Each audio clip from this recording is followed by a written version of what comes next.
Olá pessoal, estamos aqui para começar então uma palestra, uma conversa nossa sobre fotografia básica para biólogos utilizando smartphone. Fui convidado pelo Conabio, que é o Congresso Online de Biologia, para poder fazer essa palestra mostrando o mercado de trabalho para o biólogo, que é sendo a fotografia sendo mais um campo de atuação. Gostaria de agradecer os organizadores do Conabio e dizer que é uma honra para ajudar futuros biólogos a mais um mercado de trabalho para atuação. Bem, vou dizer um pouquinho sobre mim, o que eu faço na minha atuação como biólogo. Então, meu nome é Fábio da Cunha Gonçalves, eu sou biólogo marinho e licenciado em Ciências Biológicas pela FAMAT, que é a Faculdade Integrada de Maria Tereza, que fica no município de Niterói, no Rio de Janeiro. Fui formado em 2003. Eu tenho mestrado em Engenharia Ambiental pela UERJ, que é a Universidade Estadual do Rio de Janeiro, com minha formação em 2009. Eu sou formado por fotografia profissional pelo Ateliê da Imagem, que é uma escola conceituada aqui no Rio de Janeiro, que fica no bairro da Urca. E a minha formação em fotografia profissional foi em 2011. E atualmente pós-graduando em divulgação científica, que para mim é importante você fazer ciência e também conseguir popularizar essa ciência, dizer para as pessoas, para visitantes de áreas de preservação, para outros profissionais de outras linhas de atuação no mercado de biologia, para eles conhecerem tudo que acontece no âmbito das ciências naturais. Então essa pós-graduação minha agora, eu estou iniciando utilizando a fotografia como instrumento para fazer essa difusão e popularização dessa ciência. E vai ser na Fundação Oswaldo Cruz, também no Rio de Janeiro. Eu tenho uma empresa de equipamentos para laboratório, para coletas de dados, para análises em laboratório. E sou professor da pós-graduação em Gestão e Análise Ambiental, então da FAMAT, foi a faculdade onde eu realizei a minha graduação. A minha atuação de cursos, palestras que eu ofereço, então pode ser curso de extensão, fotografia pode ser no curso de extensão, pode ser na graduação, uma disciplina de graduação, uma disciplina na pós-graduação, e com as suas cargas horárias diferentes, dependendo do grau de instrução daquele aluno nesse assunto que é a fotografia. Então tem um curso de fotografia digital em ambientes naturais, que são os ambientes externos, que nós vamos ver no curso, nessa palestra, que a iluminação é primordial para a fotografia, para a utilização da fotografia. Uma fotografia também, um curso de fotografia científica, que é a utilização da fotografia para ilustrar a ciência, e as oficinas.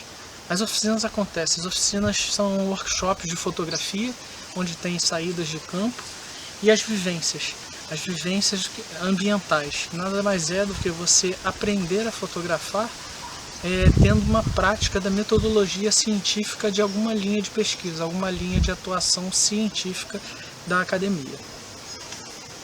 Nós estamos aqui na locação que faz parte do Caminhos de Darwin, que é a passagem do Charles Darwin por aqui pelo Brasil, e teve por essa zona aqui, chamada aqui Itaipuaçu, um distrito de Maricá, no Rio de Janeiro, onde teve uma passagem, teve um estudo que foi publicado nos trabalhos do Charles Darwin.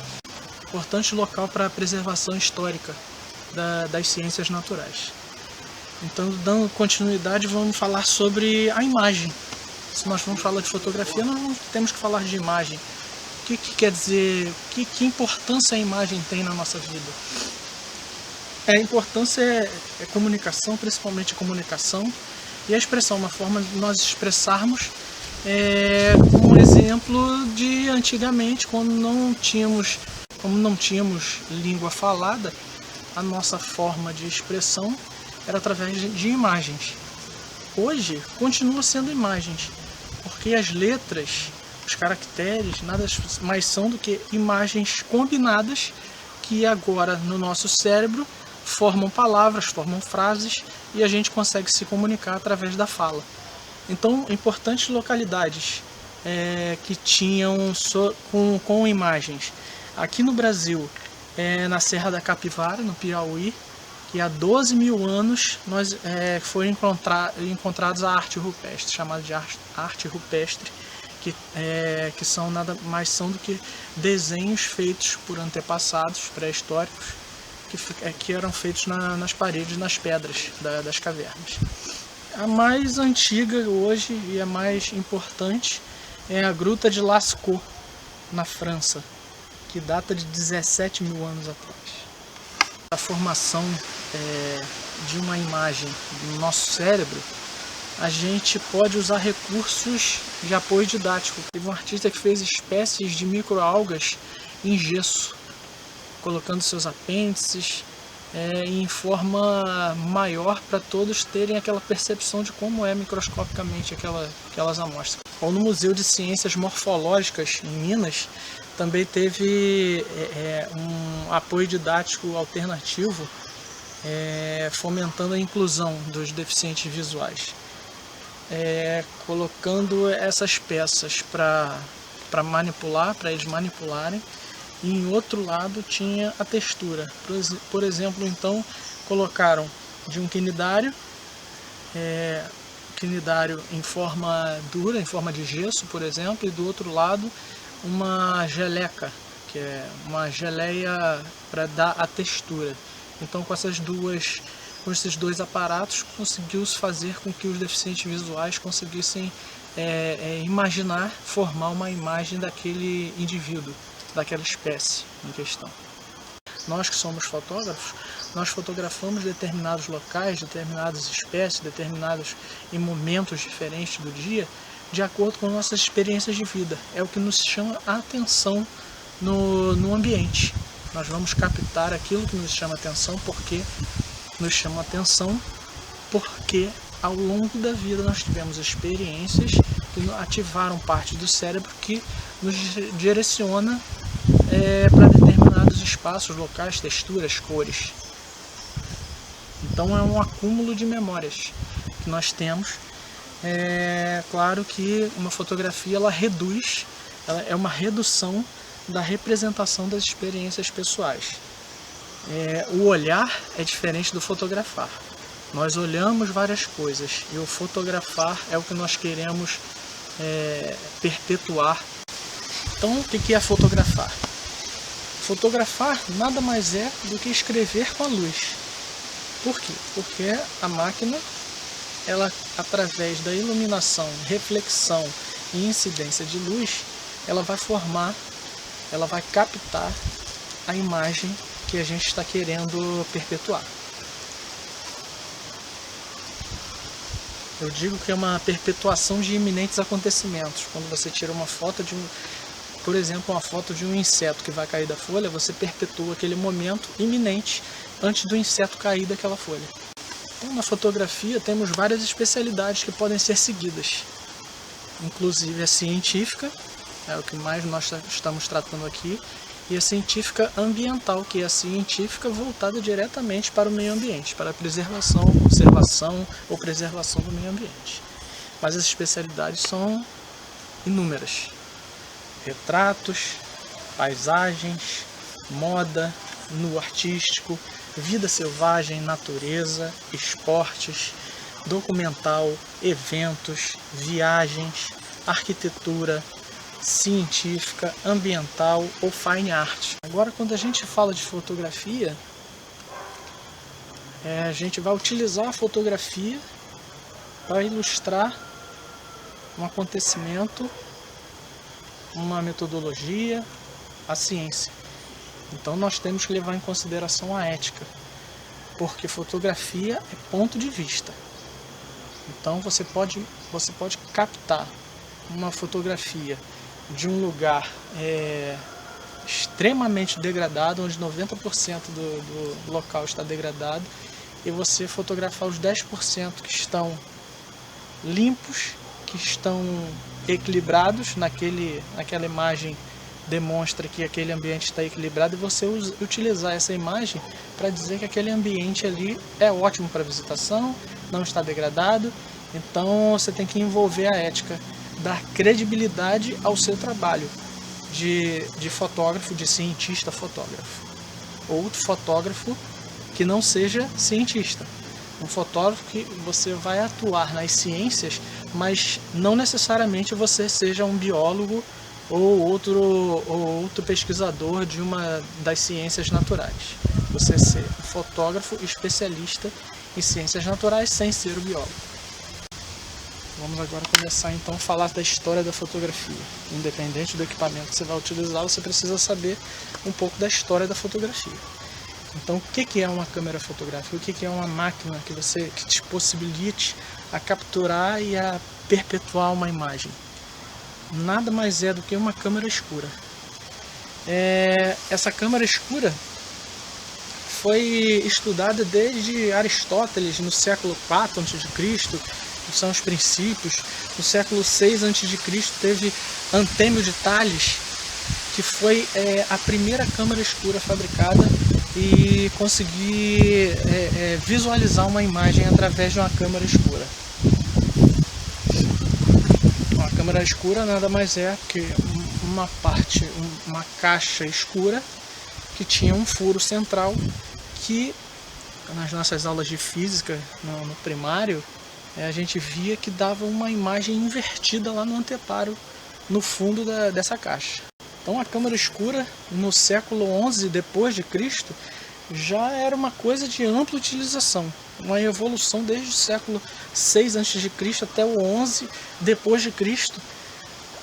Foi evoluindo esse equipamento até que colocaram após o furo, né, nessa entrada de luz, mais uma vez a entrada de luz, que é escrever com a luz a fotografia.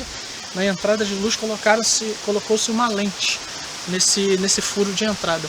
Você podia aumentar, diminuir a imagem dependendo da curvatura do vidro que você colocasse no furo dessa caixa escura. Até chegar a Robert Hooke, que inventou o microscópio, que nada mais é uma câmera escura com uma lente para aumentar objetos microscópicos, que na época que ele queria fazer. A primeira patente que se teve notícia de uma câmera escura foi um francês que fez isso. O nome dele era Louis-Jacques Mandé Daguerre. E o equipamento que ele produziu dessa caixa escura com essa evolução deu-se o nome por causa do sobrenome dele, daguerreótipo. Então ele captava as imagens através da câmera escura, e que em 1839 o governo francês compra a patente desse pesquisador, que era uma caixa escura já com uma lente, e conseguia atrás, no fundo dessa caixa, ele conseguia perpetuar a imagem em placas de vidro, geralmente em placas de vidro, e utilizando alguns reagentes. E qual é a história no Brasil? No Brasil, em 1840, nós tivemos um navio escola Orientale, que tinha um abade a bordo do navio, que era um capelão a bordo desse navio, chamado Louis Comte. Então esse Louis Comte conseguiu imagens captadas com daguerreótipo, que trouxe da França. A primeira imagem oficial tirada no Brasil foi do Paço Imperial, que hoje é o Porto Novo, que vocês podem ver eu falando diretamente de lá, e mostrando o local onde foi oficialmente a primeira fotografia realizada no Brasil. Dom Pedro II, ele fica encantado com isso, então ele compra. Então Dom Pedro II fica encantado e compra, e surge o primeiro fotógrafo brasileiro. Dom Pedro II é o primeiro fotógrafo brasileiro a usar a máquina fotográfica na época denominada daguerreótipo. Estou aqui no novo porto do Rio, chamado Porto Maravilha, projeto Porto Maravilha. Aqui nós conseguimos ver ao fundo o Mosteiro de São Bento, que está logo ali, e aqui do outro lado nós podemos ver a Praça do Paço Imperial. Aqui, pessoal, é mais um ponto do Porto Maravilha, mostrando que na época a embarcação da chegada do daguerreótipo aqui no Brasil, antes um pouco usavam naus, então a réplica de um anal, como vocês podem ver. Em contrapartida, nós podemos ver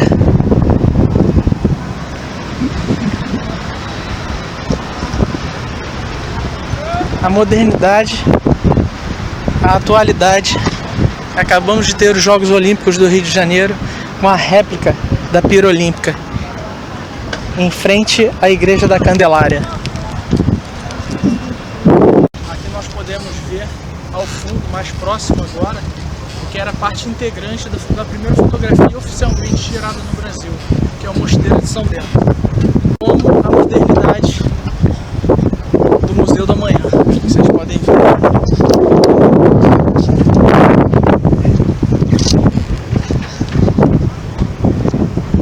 Dom Pedro II, ele fica encantado com isso, então ele compra, então Dom Pedro II fica encantado e compra, e surge o primeiro fotógrafo brasileiro. Dom Pedro II é o primeiro fotógrafo brasileiro a usar a máquina fotográfica na época denominada daguerreótipo. Você vendo as imagens da época, seja daguerreótipo, seja a evolução dessas máquinas, as máquinas de pequeno porte, médio ou grande porte que eram utilizadas na época, as analógicas, as fotografias antigamente das famílias,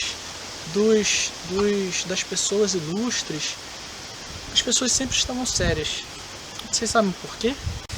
Nada mais é, pessoal, porque antigamente, para você perpetuar, conseguir captar essas imagens, era muito demorado. Então, 30 segundos, 1 minuto, e a pessoa não conseguia ficar sorrindo durante esse tempo todo para poder serem captadas em fotografia. É por isso que as fotos antigas, as pessoas ficavam sérias. O principal fotógrafo brasileiro da época que despontou profissionalmente, usando a fotografia como método profissional, foi o Marc Ferrer, que ele nasceu em 1843 e faleceu em 1923. Com o advento da fotografia digital, sai a placa e o filme fotossensível, que foi de 1840, que é a entrada do daguerreótipo, até 1884. Entra aí o sensor. O que é o sensor? Nada mais é do que um chip que é utilizado eletronicamente para captação e perpetuação dessa imagem que é captada pelos fotógrafos. Então, qual foi a primeira câmera? Se você colocar, dá uma procurada aí na internet. A primeira câmera fotográfica digital foi em 1991 e foi desenvolvida pela Kodak. É a DCS-100, Digital Camera System. Vamos falar um pouquinho agora dos equipamentos utilizados para fotografia. Qual é a diferenciação desses equipamentos? Porque eu estou falando sobre fotografia básica para você que está aí do outro lado, começar a usar o smartphone para começar a capturar as imagens. Então, qual é a diferença de fotografar com smartphone ou com tablet? Usar uma compacta, ou agora em alta, que são as compactas mirrorless, que troca de lente e não tem espelho, diferentemente das câmeras profissionais, que são a DSLR, que tem o espelho. Que salada é essa daí? Qual é a diferença? Que equipamento utilizar? Por que um smartphone que é tão barato, você pode utilizar para fotografia? E tem uma câmera profissional que custa o mesmo preço de um carro popular, mais a lente que é um outro carro popular. Por que essa diferença? Principalmente, a diferença entre todos esses equipamentos é o sensor, que a gente falou agora, que com o advento da câmera digital, nós agora trocamos os antiparos analógicos pelo digital, pelo sensor, que é o chip que eu falei com vocês. Então, o tamanho desse chip faz com que varie o preço e a qualidade da resolução da imagem, do ruído, a quantidade de ruído ou sujeira que aparece nas imagens captadas. Então, o sensor tem tamanhos diferentes. Então, no smartphone e tablet é um tamanho, nas compactas é outro tamanho, sempre aumentando. Então, nas compactas atuais, que as máquinas que não têm espelho e que as lentes são intercambiáveis, você pode trocar as lentes, é maior do que um tablet e smartphone. Já as câmeras profissionais têm um sensor full frame, que chama. O sensor full frame é o equivalente, é o maior sensor que tem, que é o equivalente ao tamanho das câmeras digitais de revelação analógica, dos antiparos analógicos que tinham antigamente. Mas o que são esses sensores? Esses sensores, independente do tamanho, como que eles atuam dentro de cada equipamento? Então, um equipamento com um sensor, esses sensores nada são do que fotodiodos, chamado fotodiodos. Esses fotodiodos têm conversores de carga e de voltagem, então transformam eletricidade, a imagem capturada de eletricidade em imagem real. Então esses sensores são fotodiodos que têm impulsos elétricos, que passam pelo conversor, que transformam em dados binários, que transformam em pixels. Então quantos mais fotodiodos tem no sensor, mais pixels tem atrelados naquele sensor. Então um pixel quer dizer que é um picture mais um element. Então uma série de informações de cores primárias de luz, chamado RGB. Então que é o vermelho, o verde e o azul, que transformam esses sensores na captação da imagem. Então qual é o caminho, na captação da imagem, qual é o caminho que percorre? É direta sem espelho, e as câmeras profissionais, que é com o espelho, elas entram pelo objetivo, passam pelo espelho, que geralmente é de 45 graus, vão para um pentaprisma, que vão inverter a imagem e jogam o visor para você ver lá atrás no visor das câmeras profissionais. Enquanto que nas câmeras tablets e outros locais você não precisa olhar pelo visor, porque é diretamente através do LCD, porque não tem esse espelho inversor da imagem. Então quer dizer que quantos mais pixels, então quando uma imagem tiver mais megapixels, quantidade de megapixels da máquina melhor, então será melhor a qualidade da imagem? Não, porque existe o fator de corte. Então cada sensor, além de eles estarem aumentando de tamanho, cada fotodiodo desse também ele muda de tamanho de acordo com a qualidade da máquina.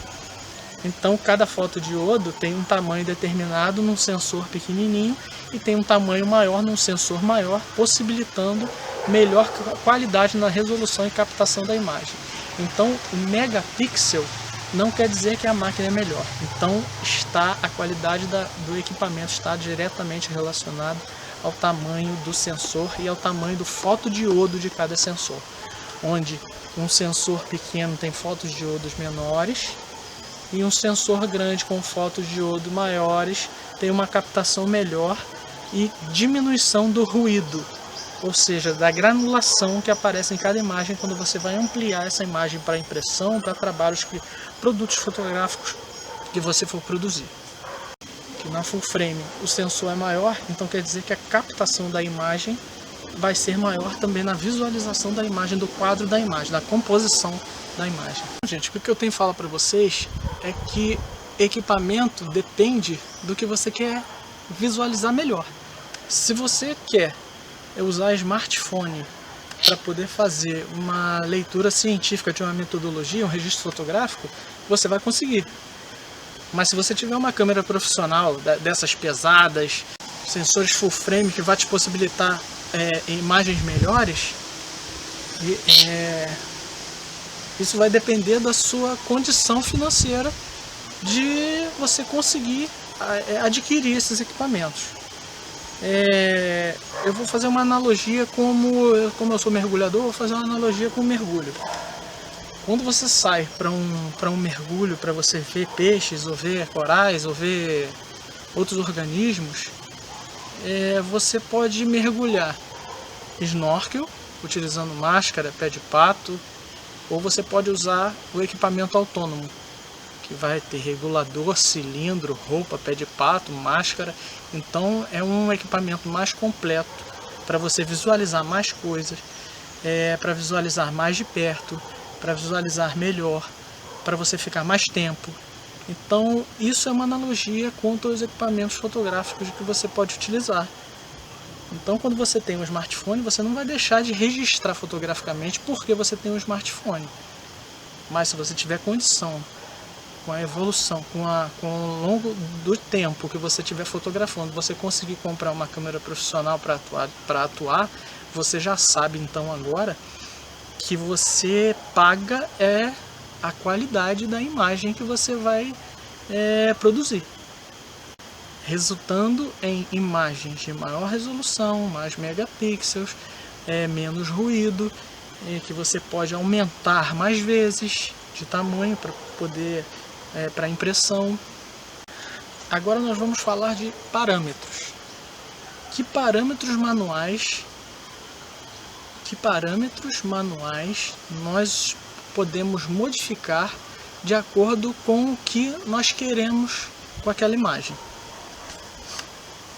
Então, alguns parâmetros presentes nas câmeras. Nos smartphones, hoje nós sabemos que temos alguns aplicativos que tornam esses parâmetros para fotografia manuais, que você pode modificar, como eu vou falar agora, de obturador, ISO, diafragma, balanço de branco e outros parâmetros que nós vamos ver mais para frente. Então, o primeiro parâmetro que nós vamos falar agora é o obturador. O que é o obturador? O obturador nada mais é do que uma janela que vai dizer o tempo de exposição. É ele que vai dizer a velocidade de entrada, a velocidade de captura da imagem, a velocidade de que a luz vai entrar no equipamento que você está utilizando. Então, e essa velocidade de captura do obturador, o obturador geralmente está no corpo do equipamento, não na lente. Então, e ele é representado, essa velocidade de captura, ela é representada por segundos. Se é velocidade, então segundos. Então, a representação da velocidade do obturador na máquina, no equipamento fotográfico, geralmente é 1 barra e um número de velocidade. Cada parâmetro desse, você modificando, você vai ter um efeito que você pode produzir na imagem que você está captando. Então, por exemplo, eu estou falando agora de obturador. Então, mudando a velocidade da máquina, do equipamento, que efeito eu posso produzir utilizando o obturador? Colocar a velocidade do obturador 1/15, quer dizer que eu dividi 1 segundo 15 vezes, é mais lento do que eu dividir, por exemplo, 1/250. Eu dividi 250 vezes 1 segundo, é mais rápido do que eu dividir o segundo por 15. Então, quando você fala 1/15, 1/5, 1/30, então são velocidades baixas. Se você pegar um objeto que está em movimento, você é capaz de ver um rastro que você pode captar nessa imagem, porque a câmera fica aberta mais tempo do que esse movimento que o objeto está fazendo. Então, você pode deixar um rastro, ou essa imagem pode ficar borrada na sua captura. Em contrapartida, você pode colocar em alta velocidade. Por exemplo, 1/500. Em um objeto que está se movimentando, você colocar 1/500 se movimentando mais lento um pouco, você pode colocar 1/500 para poder fixar aquele movimento. Não vai ter rastro e não vai ter borrado. Vai ter uma imagem parada. A mesma coisa, se você colocar um carro de Fórmula 1, você vai ter que elevar e colocar mais rápido ainda. Isso quer dizer que, como é 1 barra, isso é inversamente proporcional. Então, 1/250 você vai conseguir um cachorro correndo. Se for um carro de Fórmula 1, você vai ter que botar 1/5000, bem alto, para poder fixar. Mas você pode ter, você querer fazer um efeito, um carro de Fórmula 1 deixando aquele rastro que te dá a entender na imagem, que te remete geralmente à velocidade. Quando tem esse rastro, você coloca uma velocidade mais baixa, e quando esse objeto passa por você, você acompanha com a câmera o objeto, e você vai ver que a composição da imagem, tudo que está atrás da imagem vai ficar borrado, porque você está caminhando juntamente com o objeto, com a sua câmera para captação. Então esse movimento é chamado panning. Vamos falar de outro parâmetro agora. Então um outro parâmetro que a gente pode modificar na fotografia é o ISO. Então o ISO nada mais é do que a sensibilidade digital. Que na sua câmera às vezes é um ISO que vai de 100 até 1600, ou câmeras profissionais que vão muito além disso. Então outro item que está relacionado diretamente ao fotodiodo, tamanho do sensor. Quanto maior o ISO, maior a sensibilidade digital, quer dizer que você está aumentando a área no seu fotodiodo, ou seja, no seu sensor, para captar mais luminosidade. Então, quanto maior o sensor, menos ruído você vai ter, porque quando você aumenta a capacidade de acúmulo de luz, a possibilidade do ruído, ou chamado borrão, ela vai aumentar na imagem que você está captando. Então, enquanto você mais aumentar a imagem para impressão, mais esse ruído vai ficar evidente na sua imagem. Então, quando você aumenta, esse preenchimento desses fotodiodos no sensor é chamado interpolação. Então, como a gente falou anteriormente, cada modificação do parâmetro, do número do parâmetro que a gente mexe, tem um efeito. Então, o efeito que está associado diretamente ao ISO é aumento ou diminuição de claridade, aumento e diminuição, consequentemente, do ruído, da granulação que apresenta a imagem que você está captando. Então, o ISO está relacionado diretamente com a quantidade de luz que você quer captar. Então, como antigamente nós falamos no filme, você comprava asas. Então, asa 100, asa 400, então relacionado à luz, a quantidade de luz que vai entrar na captação do fotodiodo do sensor. Terceiro parâmetro que nós vamos falar agora, diafragma.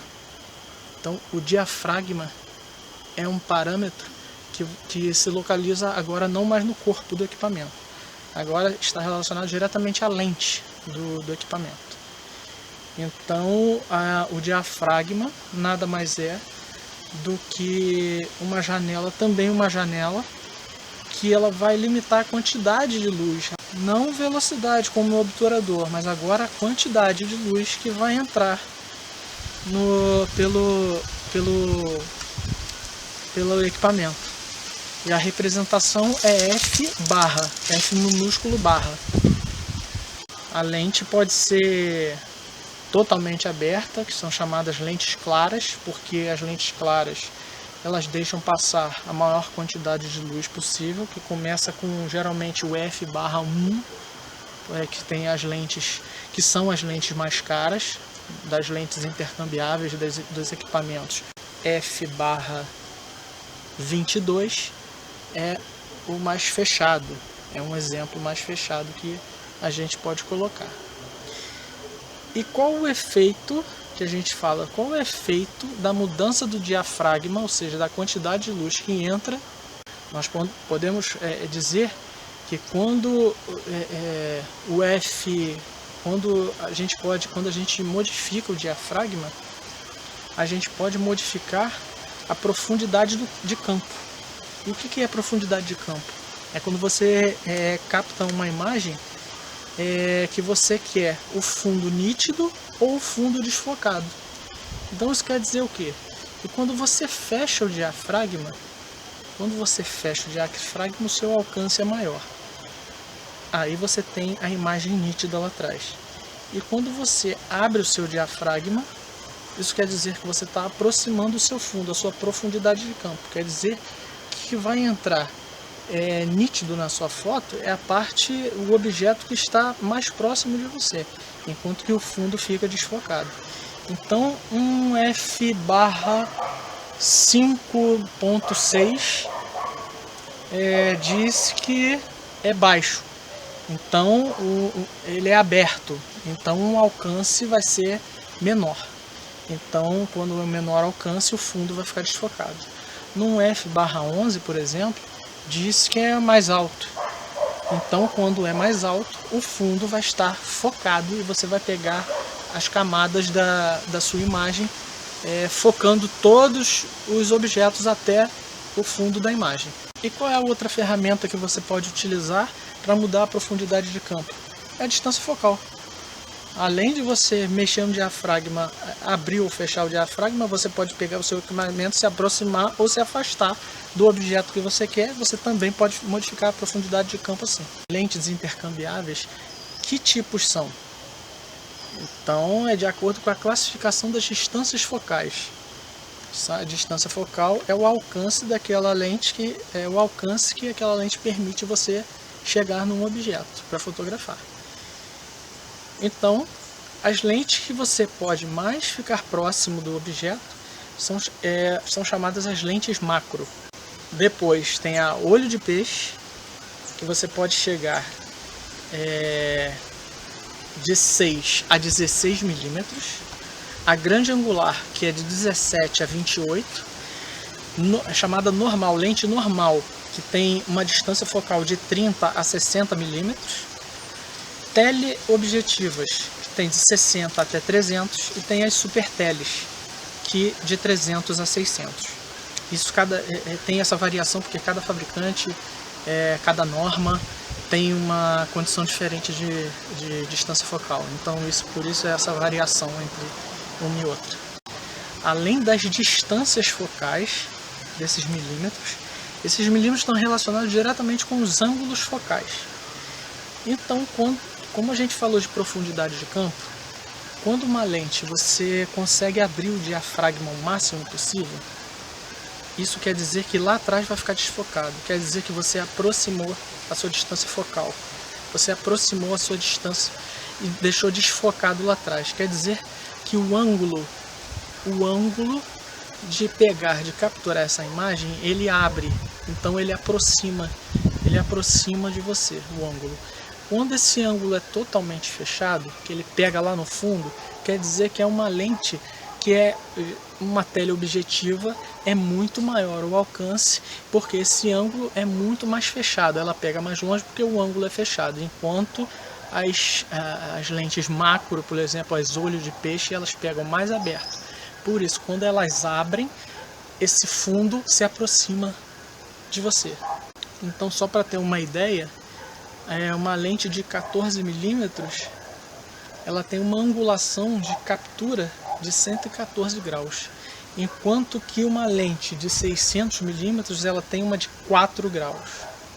Agora, além da distância focal, que tem essa metragem, esses milímetros dentro da lente, você tem a relação de distância do objeto para focagem.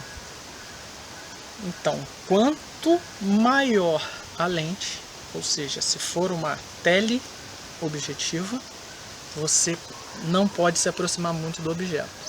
Então, como ela é longa e a profundidade de campo é muito longa, ela é para longas distâncias. Então, se você aproximar do objeto, ela não vai focar. Enquanto, para você ter uma ideia, uma teleobjetiva você precisa de no mínimo 1,5 m para poder focar um objeto. No mínimo 1,5 m. Uma lente normal de 30 a 60, que geralmente que todo mundo gosta de fotografar retrato, por exemplo, de 50 milímetros, ela tem um mínimo de 45 centímetros, geralmente de 45 centímetros do objeto que você quer retratar. E uma grande angular, que engloba olho de peixe, ela tem, a grande angular que engloba a olho de peixe tem um mínimo de 25 centímetros do objeto para você conseguir focar para a captura da imagem. E a macro é de aproximação, você pode se aproximar o máximo possível daquele objeto para poder emitir, para poder capturar essa imagem. Pessoal, agora nós vamos falar vamos falar de um item que, independente do equipamento, independente do tamanho do sensor, você tem que levar em consideração na sua imagem, para captar a sua imagem. Então, nessa etapa você vai considerar vários aspectos, como o recorte, que é realizado pelo sensor, luz, superfície, foco, e tem regras para esse parâmetro. Nós vamos falar agora sobre composição, ou seja, todos os elementos que vão estar dispostos na sua imagem. Que regras são essas? Chamada regra dos terços. A regra dos terços nada mais é do que nós pegarmos uma imagem, vamos ver que tem 4 interseções nas linhas verticais e horizontais. Esses pontos, psicologicamente, estudos psicológicos dizem que são os pontos chamados pontos áureos, que as pessoas geralmente, quando olham uma imagem, elas se atêm a esses 4 pontos que chamam mais atenção numa imagem para todos nós. A posição da imagem pode ser dividida em planos. Quando você tira a foto de uma área de estudo, por exemplo, você está fazendo um plano geral daquele ambiente. Quando você coloca um sujeito ou um assunto nesses pontos áureos, quer dizer que você está no plano médio. E quando é um retrato, você pode dizer que aquilo ali é um primeiro plano, que é o detalhe que você quer capturar.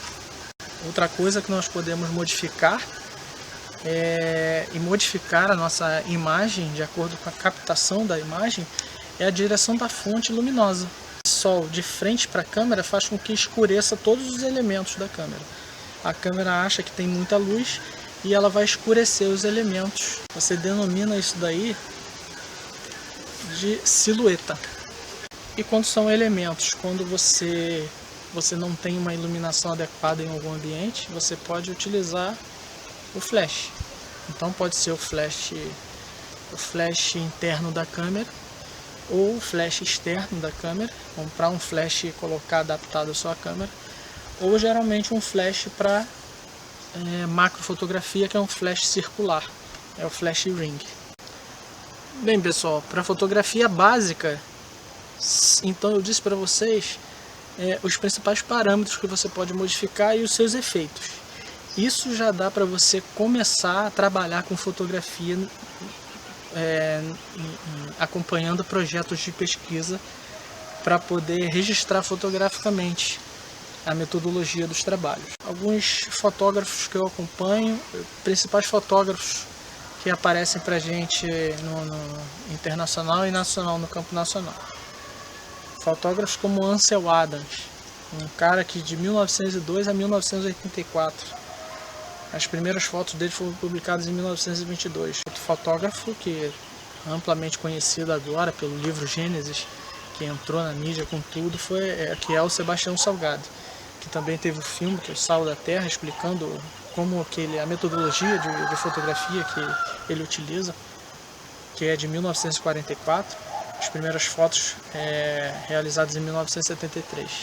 E o que eu sigo atualmente a Araquém Alcântara também, 1951, as primeiras fotos publicadas em 1979, a foto histórica dele aí com o pai dele sobre uma usina nuclear que queriam construir. Posso mostrar para vocês alguns trabalhos que eu fiz. Esse aqui é um fotolivro sobre um movimento de limpeza do litoral, que eu registrei fotograficamente com um grupo de mergulhadores que ocorreu aqui em Niterói. Então, para esse tipo de trabalho, para essa resolução de imagem, eu preciso de uma câmera profissional que vá produzir fotos de qualidade, captar fotos de qualidade. O que vocês podem ver também no Flickr, no Facebook e outros locais, aqui nesse caso com participações do INEA, participações de ONGs, de tartaruga, de conservação, contribuição de pescadores que ocorreu aqui.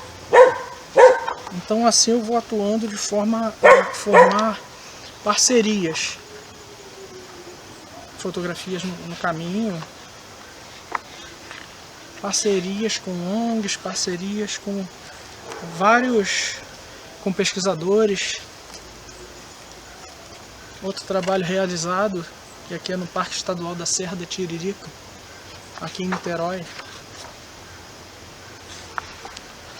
onde eu pude retratar a fazenda onde Charles Darwin ficou hospedado aqui na localidade, a entrada, o entorno, as praias que fazem parte do amortecimento do Parque Estadual, divulgando os trabalhos que são realizados na localidade e querendo fechar novas parcerias para isso. Tem fauna, flora, micro-organismos, utilizando o plâncton, utilizando microscópios invertidos para fazer a captação da fotografia. Então somente com equipamentos profissionais de sensores maiores é que nós podemos realizar trabalhos assim, como fotografia em acrílico, que precisa de fotografias de alta resolução, como dessa coruja buraqueira.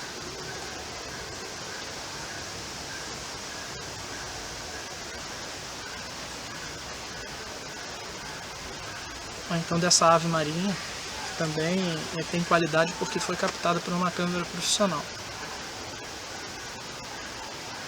E outras fotos que vocês podem ver e ter acesso.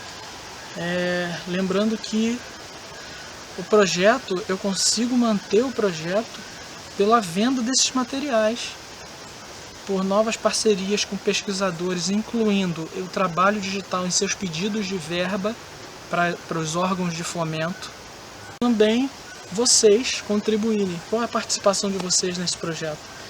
Sempre que vocês participam de uma vivência, me chamam para alguma palestra, fazem o curso que eu ofereço, então isso ajuda a manter esse projeto, a usar a fotografia científica ambiental para ilustrar metodologias científicas. Então qual é a aplicação científica da fotografia? Ilustrar, registrar fotograficamente as etapas do trabalho, na metodologia do trabalho científico, como área de estudo, materiais e métodos, resultados e a produção fotográfica para a educação ambiental. Então eu agradeço mais uma vez e eu sempre digo, precisamos de todos juntos para poder fazer preservação, conservação, utilizando a fotografia para isso, a difusão científica. Lembrando, meu Facebook é Fábio Cunha Meio Ambiente e Fotografia. Vocês podem me achar no meu site, no fabiocunha.bio.br. Meu e-mail é contato@fabiocunha.bio.br. Eu tenho Flick, que é o Fábio Omar ou Fábio Cunha, Meio Ambiente e Fotografia. Meu telefone, que também é o WhatsApp, que é o código 21 Rio de Janeiro, 986799288. Um abraço para todos e vocês podem continuar esse curso de vocês, evoluir para uma fotografia avançada, porque existem outros parâmetros que podem ser estudados, aprofundados, como fotometria, valor de exposição, localização de leitura, temperatura de cores, amplitude de tons, filtros, balanço de branco. Então a fotografia é uma área extensa para poder ser estudada, para aplicar em prol da ciência. Um abraço a todos.